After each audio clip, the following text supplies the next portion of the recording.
Kaisers. This program is sponsored by Dr. Pat Basili and Transformation Talk Radio. Had enough of the been there, done that ideas? Tired of too much talk and so little action? Rewind now and welcome to Transformation and Change Radio with Dr. Kathy Obear, where the vision of true equity, inclusion, courage, and purpose meet powerfully. Dr. Kathy delivers with dynamic, engaging conversation and the most authentically brave dialogue on air today. This hit show will challenge you to explore current issues of diversity, equity, and inclusion, and deepen your capacity to choose courage to speak up to greater inclusion in everything you do. Fasten your seatbelts and accelerate your effectiveness to become a powerful change agent in your life, community, job, and society. Imagine true equity and inclusion and get the tools to really manifest your vision. No frills, no fluff, just really powerful, good stuff. Transformation and Change Radio starts now. Welcome to Center for Transformation Change Radio. I could not be more excited to welcome back to the show the Reverend Dr. Jamie Washington, Washington Consulting Group. Hello, dear one. Hello.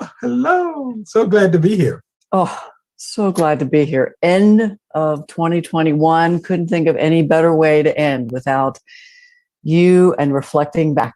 What, if anything, have we collectively, individually learned since the murder of George Floyd, Breonna Taylor, Ahmaud Arbery, and so many others?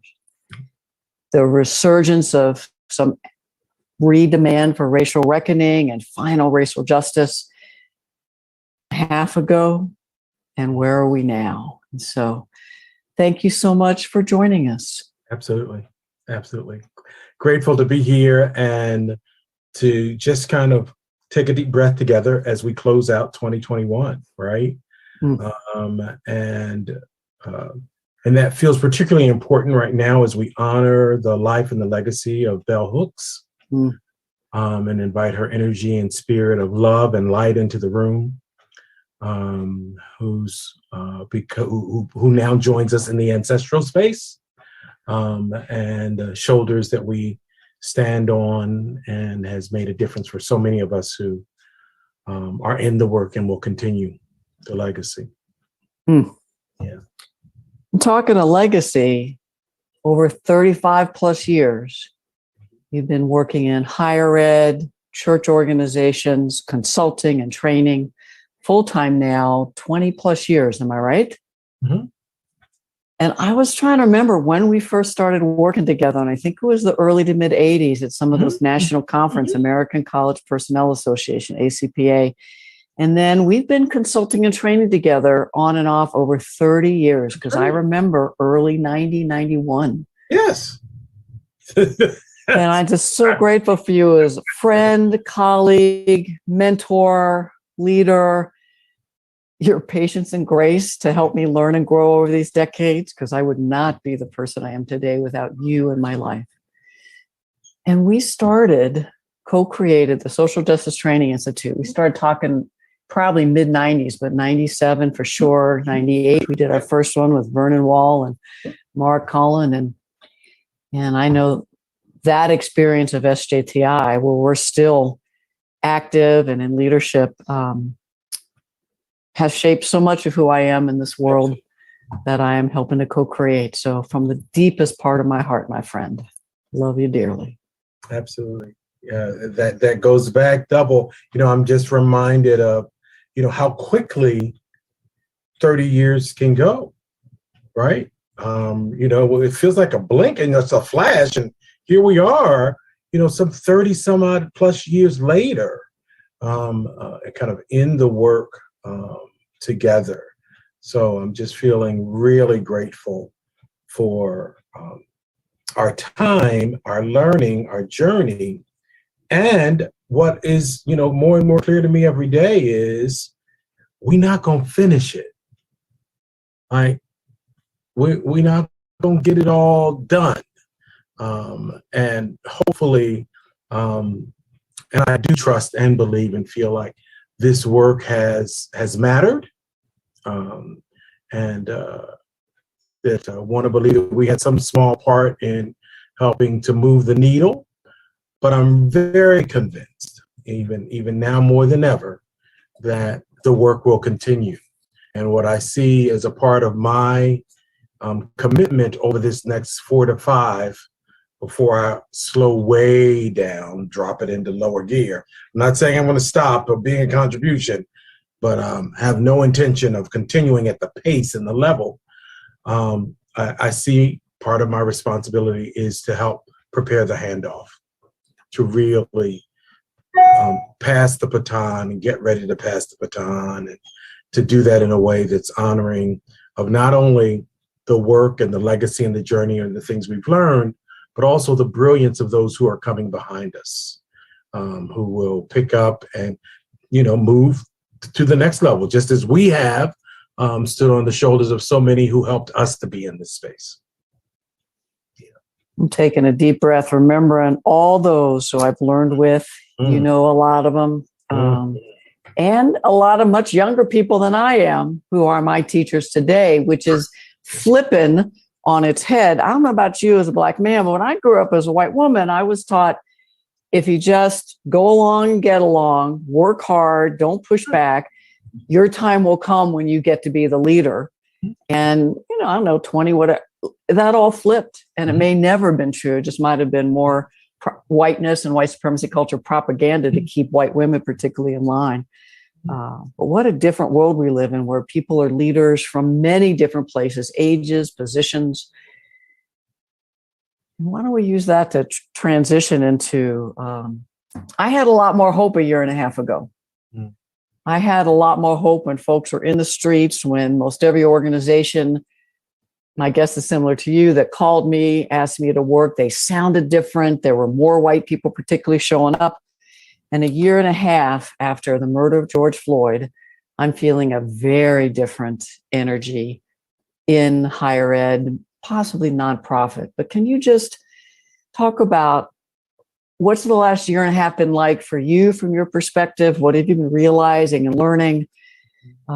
Anything you're doing differently? And that'll just kick us off, and then we'll see where we go. Yeah. So as you name kind of this journey we've been on, that, in a couple of months will mark 2 years of, in this health pandemic, right? And then, almost a year and a half again in the resurgence and the reminder of racism, systemic racism, and white supremacy that got manifested in the murders of George Floyd, Ahmaud Arbery, and Breonna Taylor, and so many others, right, in that space and time. But the world got to watch the 9 minutes, right, that again, sparked something. And again, as you name it, particularly, so we know that there have been white abolitionists. We know that white people have always been in it. It's never just been us as BIPOC folk.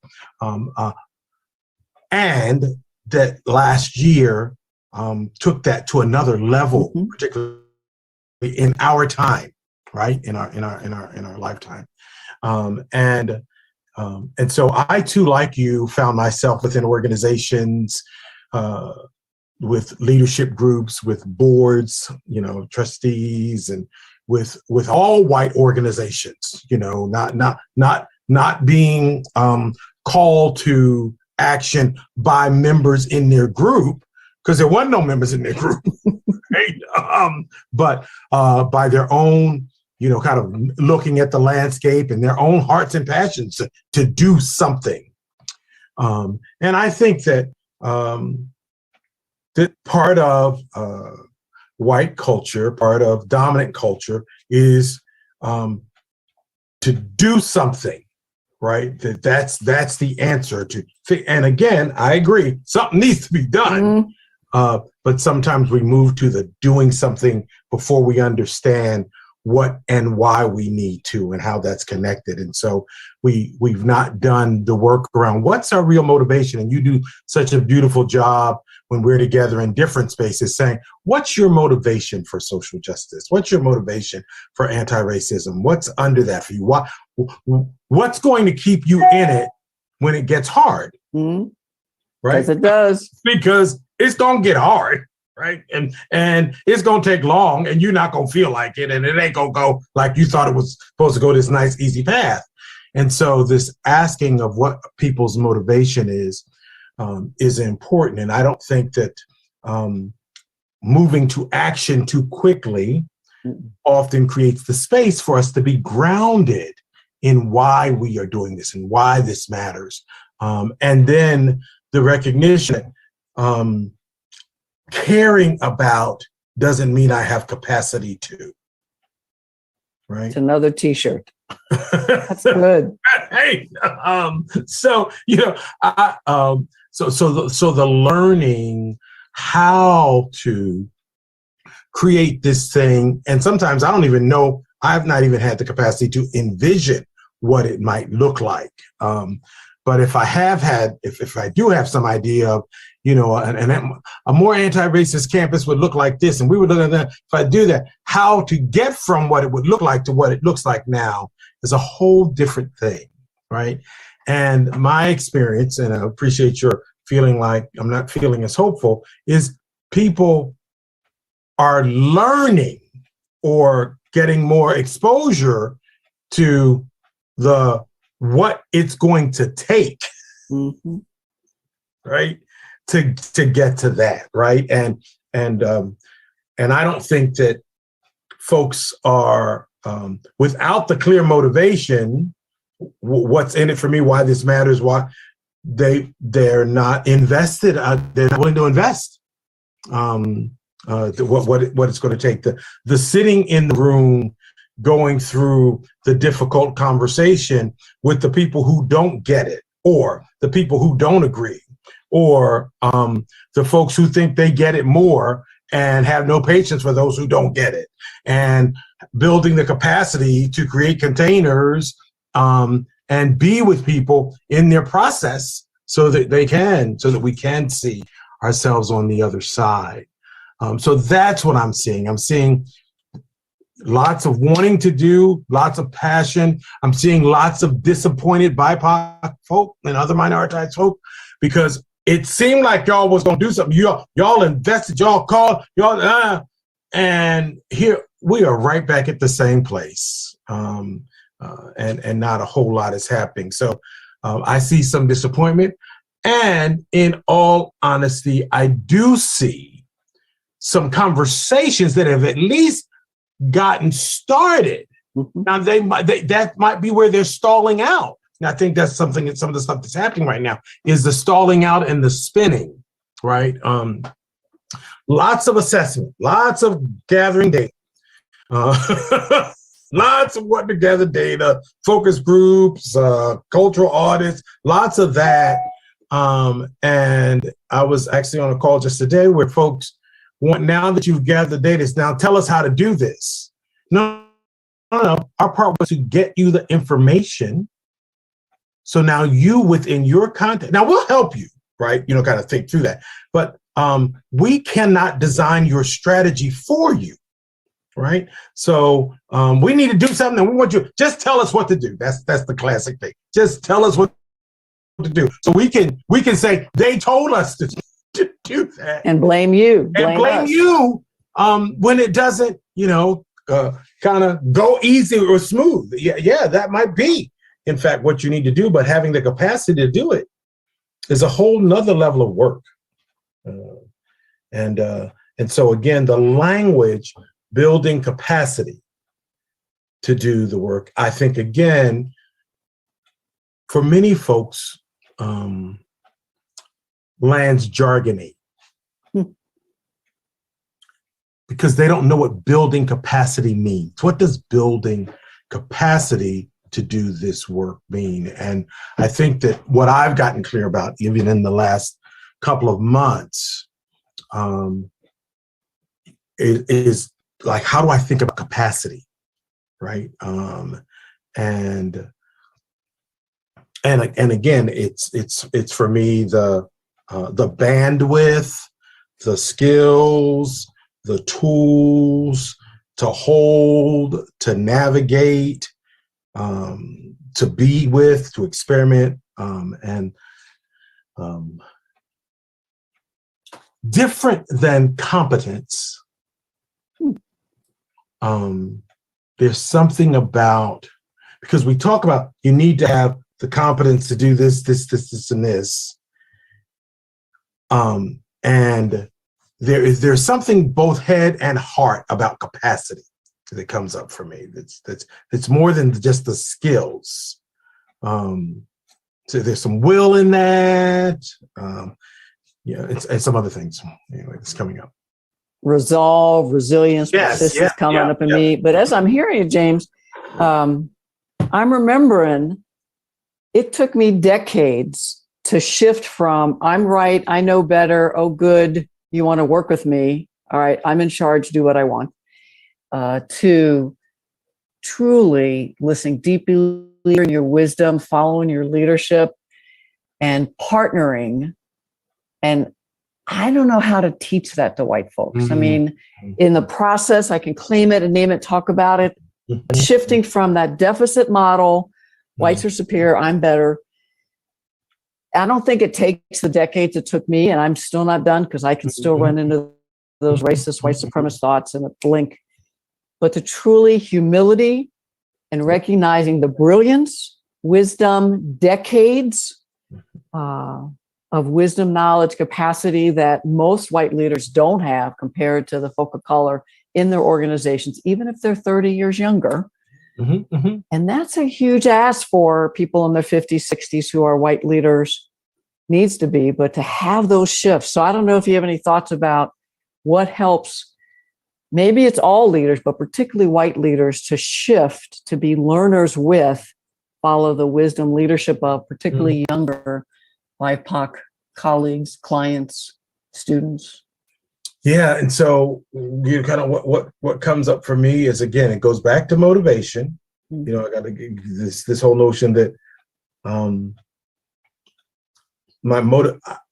I really want this, right? So the question that sometimes has gotten asked to Robin DiAngelo, do you think white people really care? About the experience of it. And she says, well, it doesn't appear so, in terms of what it takes us to really get invested in it, right? And so, I think in terms of what it takes to teach, the part of it is it's a willing learner, right? So I'm working with several seminaries right now. And one of the seminaries that I'm working with, one of the faculty members talks about kind of racism as America's original sin, right? And that being anti-racist and dismantling racism is a part of our Christian responsibility, right? Right. Good. And he talks about it in the way that he talks about through a 12-step analysis, the 12-step, right? So, kind of I'm powerless to, do this without myself. I've got to, do all of those 12 steps. Is very powerful in terms of recovery, right? That's what we're needing to do. And that he teaches a class that walks students through that, using the 12-step framework to dismantle anti-racism, right? Right. So again, it's humbling, it's humbling myself, it's recognizing power, it's owning that I am, right? And so another religious leadership group that I was working with talks about the vice president was saying in his body, they're saying you must confess before you can address. That's good. Right? So you have got to admit your problem, that you have this stuff in you, that you should, in the ways that you have modeled down through the years, right? And gotten clearer about, I still had an attitude of arrogance. I still had an attitude that I was right. I still had, and it took me a minute to confess that, right? And to confess that beyond just with my mouth. Right. It's like acknowledging fully that's my attitude, my spirit, my feeling, right? And so that I can begin to address that, right? And that at my core, that is not who and where I want to be, right? And so, you can't fix what you won't face. So you got to face it first, right? So that you can get there. So when I think about how we teach that, there's some, again, it's a slow walk, right? So it is an investment, right? And so we get to do some of that in an SJTI when we've got 5 days, right? And 2.5 of those or so are in race groups where we really just working this stuff to at least create the moment, right, of a confession, if you will, right, right, to create the moment, and then the work, right, to continue from that space. But I think, and again, and what we get to do as BIPOC folks in that space is to find our own, not only our own internalized oppression, but our own complicit, internalized whiteness, and how we have been partners in helping to maintain this, often out of survival, right? From a conscious place, but because we just drank the Kool-Aid, said white was more right, and that's how what we've seen is success. How we navigated success. So again, working with another group where because of the dynamic, the person of color saying, "Oh, we are right here." Yeah. That's who we white people hire. Exactly. Right. And so then as a white person who is actually, actively trying to live anti-racism, who recognizes that as a dynamic, but don't have the skills to then speak to that dynamic or to navigate that as a dynamic in the room. Right. But then, feel stuck because everybody turns to that person. See, and you're making, but the mob, the one we got in the room, because you can't possibly know more than they know, right? So it's a very real, complex, nuanced dynamic that this systemic racism is set up for us, is positioned this way. It is, and I have no idea, but what comes up as I hear you is having that group talk about, well, what is our vision of an anti-racist, racially just and then that's when the data might also be useful, not only for the white leaders, but to support the internal, probably younger change agents who are seeing what's possible, white and of color. But that's a dynamic I bet in higher ed's very common, possibly corporations for sure, maybe nonprofits. And, you're an elder, and I apologize, I didn't say this earlier, the Unity Fellowship Church movement, and you're the pastor of the Unity Fellowship Church of Baltimore. And my wonder is how much churches across racialized identities there still might be. I got something. We got just a couple minutes left. What do you want to say about that? So I didn't get all of the questions. So we might need to get it when we come back. But you were just starting. So we got a few minutes. Just say the question. Just like church leadership, white and a color, might be also maintaining the status quo within religious organizations. Sure. So let's tackle that when we come back together. I think that the role, again, just like I said, we're working with some of these seminaries and religious institutions. The idea of what's spirituality and religion got to do with it, and what's our responsibility as white religious / spiritual leaders to help to navigate and to manage this. I got an ask to speak to something about a space and experience coming together for anti-racism stuff, and is this experience going to invite all of us into the room, or is it going to be blaming and shaming? It's an indicator of where the organization is. Exactly. And this is and so what my response is this a real question? And are you asking so that I can help you to be able to talk to people about being in the space, and not being so afraid to come in it because they think that's what's going to happen? Or are you critiquing the naming of the space, right? Are you saying, because you got something in your head that an anti-racist space is going to be one that's going to beat up, right? White people, and if that's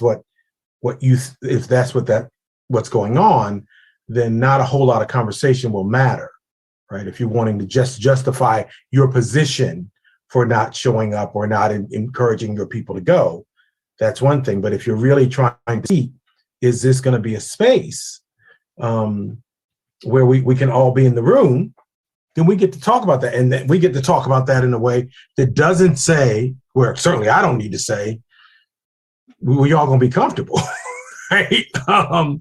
But it does get to say, it's going to be a space where we're all invited into the room. And it's not about blaming and shaming. It's about owning and understanding our part and what we've inherited and so on. And what your part, how your part looks differently than mine. And as a group, when folk of color are clear, direct, and name and truth, white folks, you attacked me, you're blaming shaming, and it's just versions of white fragility, as I just all too know, but I'm seeing it more. In the last moment before break, could you just let people know how they can find you if they want to see how you can work with them, speak with the organization? Absolutely. WashingtonConsultingGroup.net. And that you can just go there and you can reach out to us and we will get back with you. We generally respond to those asks during regular seasons within 24 to 48 hours. After tomorrow, we will not be responding to those requests until 2022. And that's the second week of that year. So we are taking care as we continue to do the work. Yeah. And we may come back to that. This is Center for Transformation Change Radio, the Reverend Dr. Jamie Washington. What, if anything, have we learned since the murder of George Floyd and so many others? We'll see you in a few moments. Did you know that when we talk about the Earth's ecosystems, the most important ecosystem has been left out?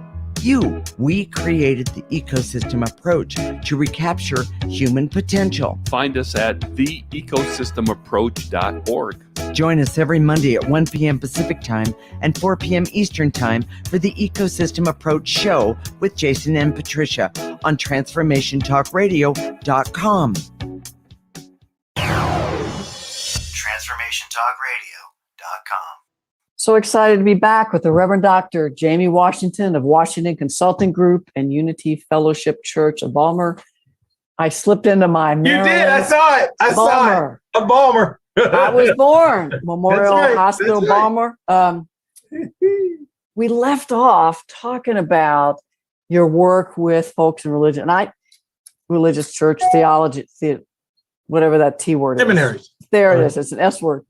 And you reminded me, I just finished up some work, 9 months maybe, with the senior leaders and the staff of a large Catholic organization. And it really took many deep sessions to get honest, authentic, and then to really publicly claim and own the racist white supremacist history of Catholicism that was still influencing, and how that might be playing out today in their policies, practices, norms, engagement, how they recruit, onboard. So that's what you reminded me of. So I often will talk about the only place slower to move than higher education is the church. Because we got this whole narrative that has us, at our cores be people, right? And I'm not saying that we're not, but good people can't be racist, which is a problem, right? So we get into this notion of good and badness, and it slows us up. It stalls us out and has a spin, right? And so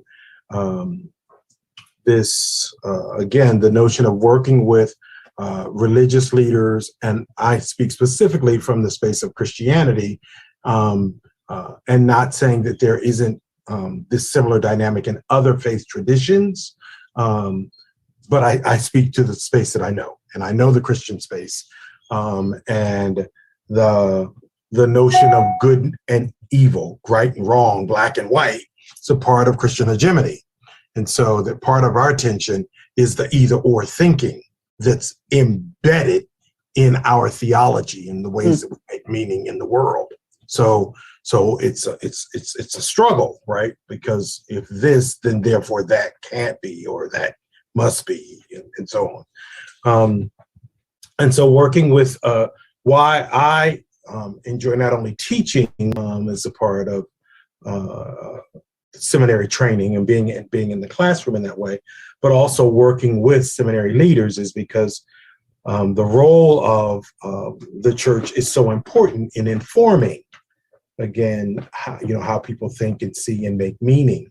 And there is a power of the pulpit. It's a very powerful space. And while not the space for everyone, it is a space that informs things even outside of the church. So people you don't have to attend church to be impacted by church, or definitely to be impacted by Christianity in this country, right? And the ideologies and the messages around that. And so it's just a very, very critical space for us to engage this notion of white supremacy, because white supremacy is a product of Christian supremacy, right?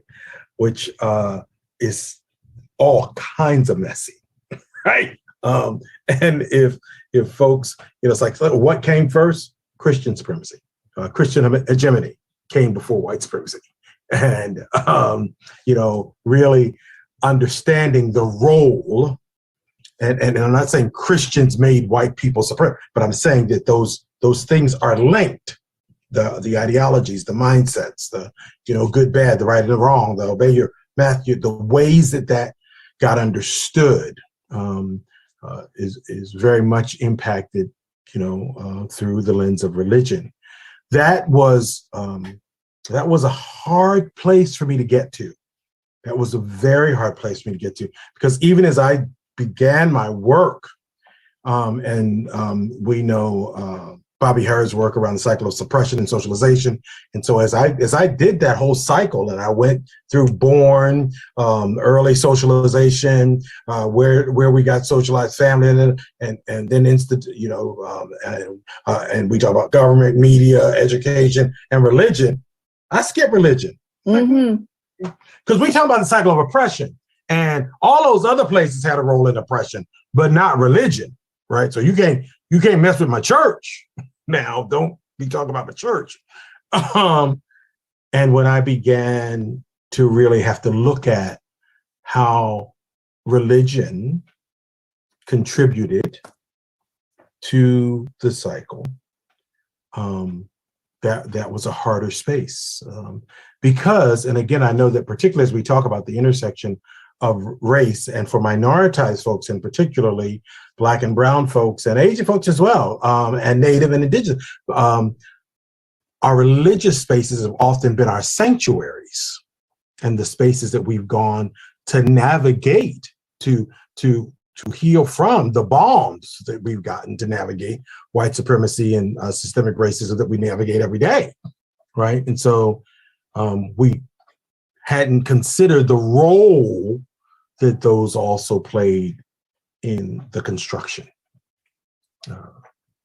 So looking at the history of colonization, imperialism driven by church, whether it's Catholic or Christian, and then to own how some of the theology even today is what I'm hearing may still be grounded in whiteness, superior, folk of color less than, and how that's a huge, especially as folks of color, to look at in religion. And it's huge for whites to, how do you find the beauty of spirituality, religion, while also owning the past and the current dynamics of racism, classism, sexism, misogyny. We could keep going. Heterosexism. Whew. And folks that are listening, as you said, that may not be active participants in any kind of Christian, how might this be similar in other? And folks that are more spiritual or agnostic atheist recognize that most I wasn't going to say this, I don't know if I believe it, but most organizations in the US are probably replicating the same kind of oppressive dynamics that came out of. Absolutely. Since with George Floyd being murdered, I realized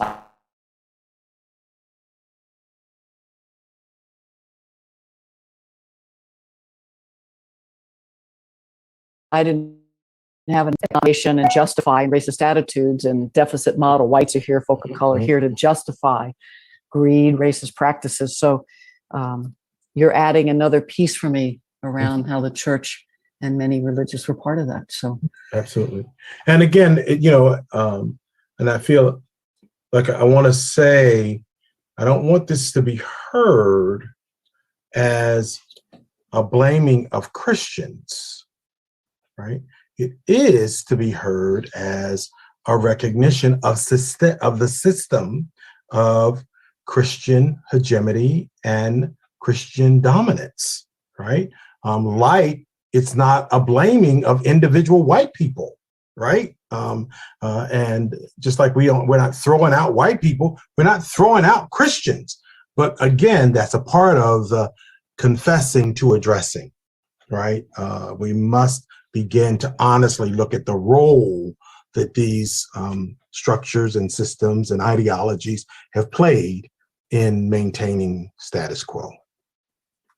And maybe similarly, see what you think of this, the folks that have a strong religious way of being and are working to dismantle racism systemically, calling out the white folk and folk of color who are perpetuating white supremacy and racism from the pulpit in the name of a higher power, hand in hand with political folk. Yeah. Well, and again, it's our responsibility, if we are operating from a love ethic, right, to not see something and not say something, right? We building the skills and the capacity again to be in that space and to be able to hold this, and this can be true, right? Not this or this, right? And that's a part of the tension. So folks listening, especially in this moment in time, whether it's a religious organization, nonprofit, corporate, higher ed, maybe feeling how I'm feeling, which is the leaders have been backing off. As you said, folk of color disappointed. I've heard anger, frustration. I'm out of here. Maybe there's some place that's at least a little better. So if leaders are not going to lead, what can folks 2, 3, 4 levels down, what are they doing? What can they be doing? Cross-race coalition building, but how do you still keep anti-racism, dismantling racism, moving along when leaders are now maybe focused on something else? Right. So what one of other pieces I got in this last year and a half is leaders will abdicate their responsibility to lead in order not to look incompetent. T-shirt. That's really good. Right. So they know they need to, but they don't know how. Yeah. So they will abdicate their responsibility to lead so that they don't look incompetent. So they, put it off on somebody else. They assign it to the provost. They assign it to a committee. They assign it somewhere down the line so that they don't have to look like they don't know what they're doing. Again, there is a need for the humility that you name, to be able to get the support, the coaching, the teaching, and again, there's something in this notion of systemic racism that has, if I don't know how to do this, I'm a racist, right? I'm a bad person, right? And I can't, I don't want to, kind of admit that. So, kind of shifting that narrative is another part of it, right? And it's hard to shift that narrative in the context where there's so much pain and folks are, expressing that pain in ways that don't, create the space where you feel like I could just say, oh no, right? That's right. Because justifiably, it's like, how you get to that position and I know, right? Right. So there again is some understanding of, from here and from here, that's how systemic racism has worked, right? And so, yes, I have every right to expect my leadership to have that, but I know because of systemic racism, you likely don't, right? Again, the both and, right? And so, because I know that systemically, you haven't had to have that capacity. You haven't had to know how to lead in that. I need you to be able to own that you don't know how, or that you don't have the capacity. I need you to show up with some humility and listen to us when we tell you stuff, right? And I've got more space for that. But you're disappearing and you're putting off and you're abdicating your responsibility. That just puts me in this place that's doing more harm, re-traumatizing, me feeling like, again, this is more performative and I'm doing more psychic, emotional labor to, kind of manage this. So I think that, kind of what can we do from this place, right? In terms of building our own capacity to, help to move the needle, is we've got to hold the whole thing. That's our skill set too. We have to get in spaces where we can know, one, this is not about us. Like, we didn't create this. We are not the problem, right? So we have to be in community. We can't have ourselves alone out there in this, trying to do it. Collaboration, coalition building, all of that, again, feels like more work. Yep. And in order to do it, we've got to be in community with others and build relationship with others, like the relationship that we had, where we can be in it in the tension so that we can get to the other side of it. You've got to know that there are, and again, Bell talks about it, there's grace and love. Mm-hmm.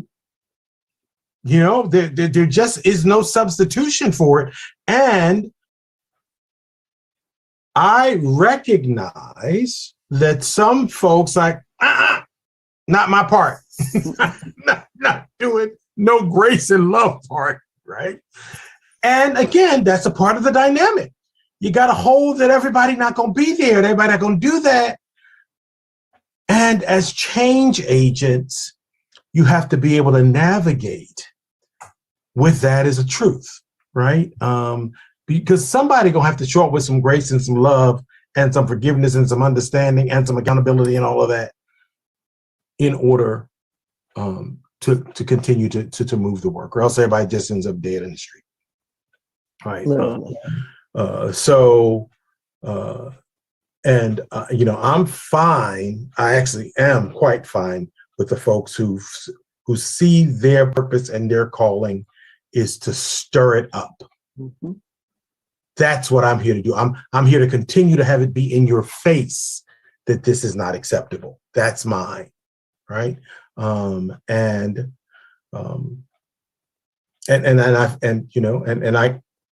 the space to make those people wrong at all, right? We wouldn't be here without centuries of folk willing to put themselves out there. Exactly.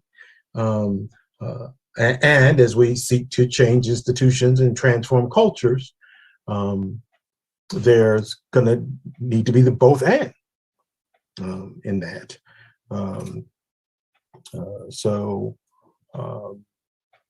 I think that from the place of, so we don't have the leaders showing up in the leadership way that we need them to do, right? What we do get to, and we talked about this as we were preparing for the potential virtual SJTI experience, we talked about the circle of concern and the circle of control and influence, right? And so here's a concern: is the leadership doesn't know, and all of the infrastructure ain't in place. Here's the circle of control and influence, right?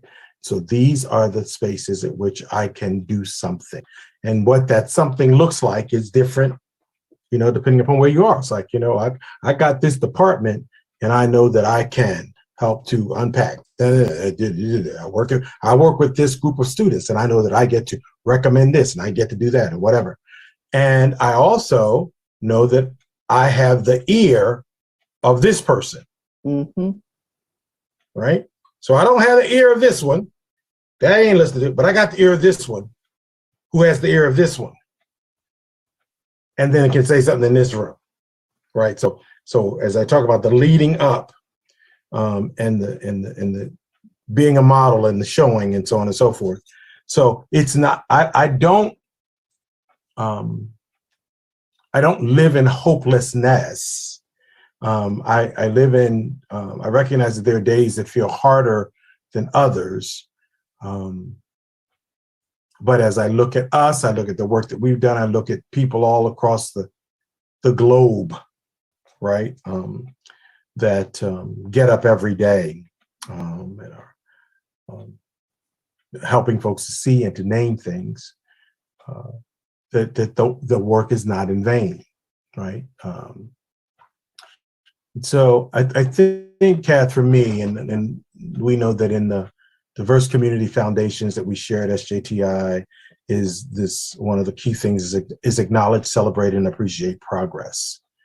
And so when I'm working from the place of influence and control, I can see that, right?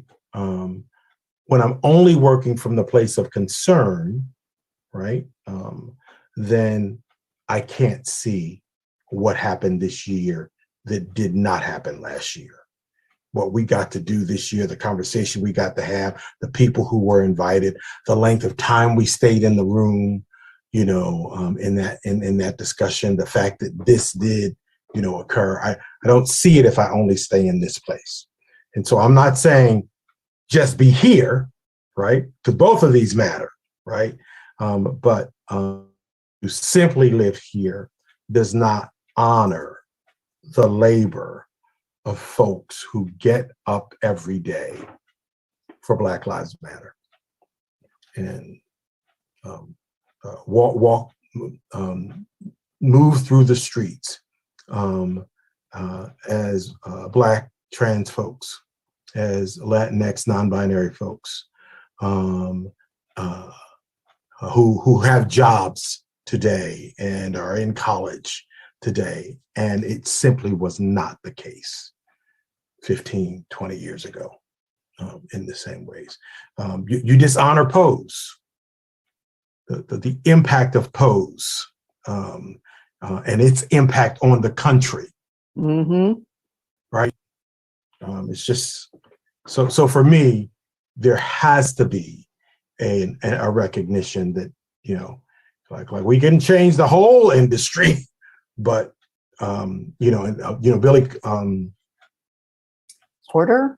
Billy Porter's book is coming out. That's right.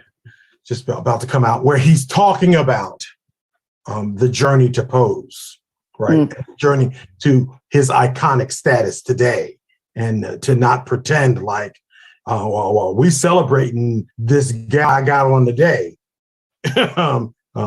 This ain't been how it's been, right? And so I think that's some of it.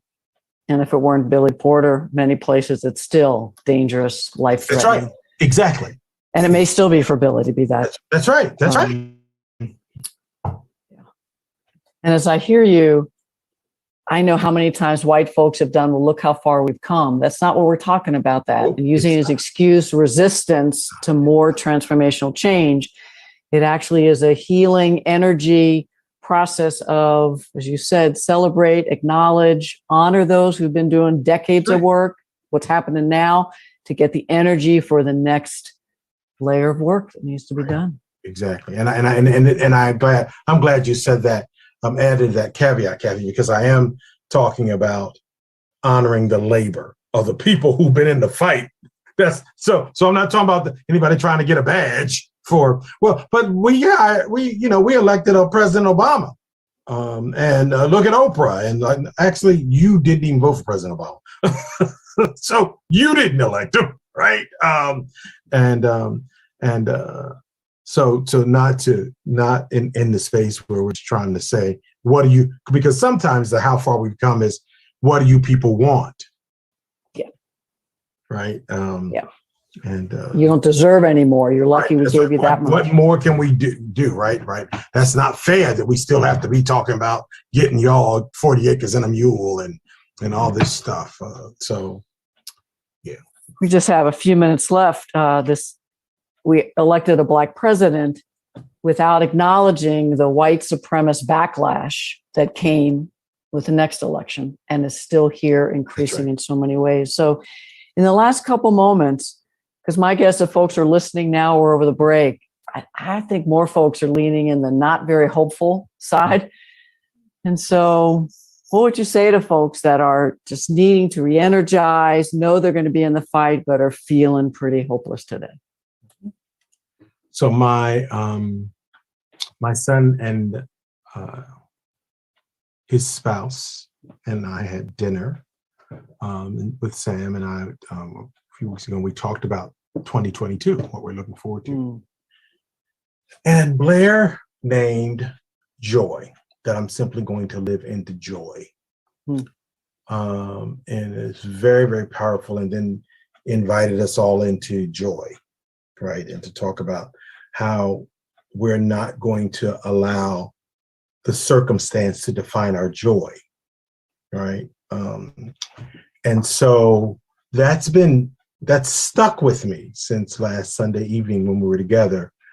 And even as I sit back and I reflect on that, I recognize that that can be contextual, right? And so your joy does not necessarily look like my joy, and my having joy, so how we define joy, which is also racial. It's racialized, and as a framework, is privileged. So there's a privilege that comes to being able to live into joy. It's hard to be in joy when you're hungry and you ain't got no food. So it's all of this stuff that's wrapped up in it. But what I'm also left with is what's the energy that I want to put in the world, and what's the energy that I want to take in, right? And there's enough out there, right, that would have me be despondent and down, but I choose joy. I choose joy and love as a way that I want to live, and as a way I want to be with and for others, right? So I choose that, right? And if that's what you choose, you have to actively live into that, right? You cannot let the external things that might take you away from living in that define that. It can impact it, but allowing it to define whether you have joy and peace and happiness and caring is a choice. It's a choice that you get to make. And so whatever you need to do, my grandson just left here, joy, right?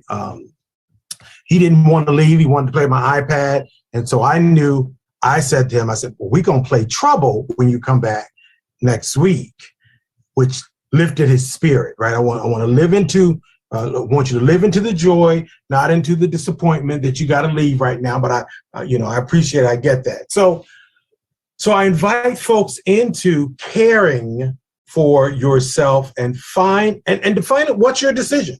What are you going to decide to live into? What's the space? And so if you want to decide to live into peace, you want to decide to live into joy, what are you going to decide to do? As change agents and leaders for centuries have been doing.